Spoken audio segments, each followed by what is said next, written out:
Enaknya bikin konten sendiri atau re-upload dari konten orang lain?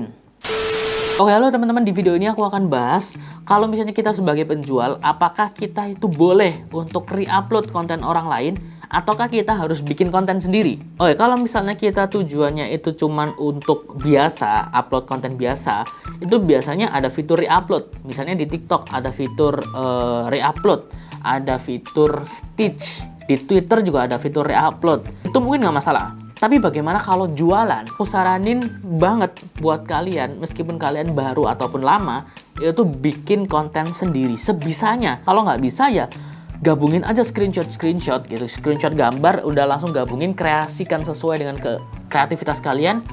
Terus kemudian kalian kasih musik, kalian kasih teks. Kalau misalnya kalian, Kak, aku malu buat ngomong, buat mempromosikan produknya. ya kalian pakai AI. Seperti yang sudah aku jelaskan di video sebelumnya, aku sudah ajarin gimana caranya bikin suara tanpa kita harus ngomong. Jadi cuman kita tulis teks aja, misalnya produk ini kayak gini. Nah, kita tulis teks, kemudian kita konversikan teks itu menjadi suara. Dan suaranya itu bukan suara robot, tapi suara asli.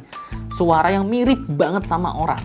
Jadi kalian nggak usah khawatir buat yang malu buat ngomong, nggak bisa ngomong lancar, nggak masalah. Cukup pakai teks aja bisa. Caranya cek aja link di description box di bawah atau di video di channel ini sudah aku ajarkan, sudah aku bikin tutorialnya.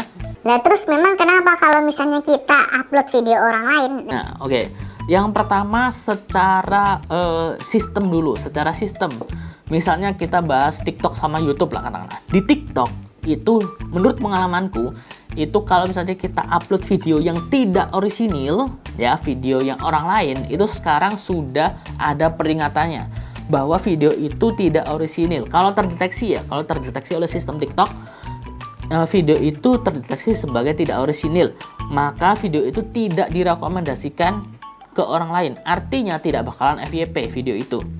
Kemudian di YouTube juga begitu. Kalau misalnya di YouTube itu lebih ke, kalau misalnya kita ngupload video orang lain, video yang bukan punya kita, itu lebih ke dismonet sebenarnya. Dan aku pernah merasakan ya, waktu itu aku ngupload videonya orang kayak gitu, kemudian viral, dan saat viral itu YouTube mendismonet channelku, dua channelku. Jadi dua channelku selama 1 bulan tidak ada pendapatan sama sekali.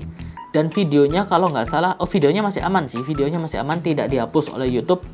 Tapi aku nggak bisa monetisasi, harus melakukan pengajuan kembali. Kalau di Shopee Video kayaknya masih bisa deh kita ngupload video orang lain. Kayaknya ya, untuk saat ini ya, saat aku record video ini kayaknya masih bisa. Tapi alangkah baiknya kita itu kalau bisa itu ngupload video kreasi kita sendiri, even hanya screenshot. Dan juga seperti yang sudah jelaskan di video sebelumnya, kalau misalnya kita nggak bisa bikin video sendiri, kalian bisa cari katakanlah produk-produk yang ada di sekitar kalian. Misalnya kalian pergi ke supermarket, ngevideo produk kayak gitu. Sesimpel itu, kemudian kalian bisa edit di aplikasi-aplikasi. Nah, kuncinya adalah di kalian edit. Pada waktu kalian edit, seberapa kreatif kalian itu ditentukan dari sana gitu loh. Meskipun kalian pakai kameranya jelek, kameranya nggak bagus, nggak masalah, nanti diedit dipercantik bagus kok. Aku berkali-kali ngelihat video orang lain gitu kan, kameranya juga nggak bagus-bagus banget, cuman editingnya bagus. Mereka jago dalam milih produk, bukan hanya videonya ya atau kontennya ya. Mereka jago dalam milih produk. Misalnya produk yang lagi diskon, produk yang lagi laris, produk yang lagi viral, produk yang event itu komisinya nggak besar, tapi produknya itu bagus, kualitasnya bagus, dijual di tempat yang bagus, harganya murah, dan sebagainya. Yang penting belajar ya, belajar cara ngedit video, belajar cara milih produk, belajar cara niche juga. Nanti deh di video selanjutnya aku akan bahas tentang niche, bagaimana kita menentukan niche atau target market yang pas itu seperti apa.